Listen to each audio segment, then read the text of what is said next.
From Genesis, if you see how God chooses people, you discover that he goes to the least places, families, communities, individuals that you would not expect is where God goes to look for people that he will use. God is not moved by what moves men. God does not walk the way men walk. Remnant is a concept of how God uses the unimaginable, unassuming, faithful few to achieve his divine purpose. Now, you will see in all generations, starting with Israel, anytime there comes a corruption or a judgment over Israel and they are taken captive, usually it is not all that are taken captive.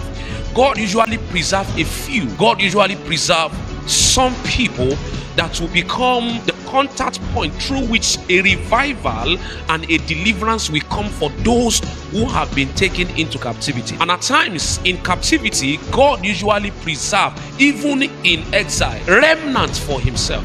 Please, if God is helping you, see it as privilege, not because he's running out of men. You can be replaced. So remnants are the few faithful people that God by himself preserve against a corruption that is ravaging a generation. Every time corruption comes to ravage a people, God does not allow all to go down in the way of corruption. It has been like that in history of how God deals with men, and it is still happening till today. That it doesn't matter how bad it becomes, even in a church denomination, no matter what they do, the leadership, the kind of corruption they introduce, if you look very well right inside of that church denomination, there are people you may not know, they may not look like it, they may not be so gifted or visible or pronounced, they may not be people so rich, but in the midst of the people, God still have a remnant preserved for a day of announcement.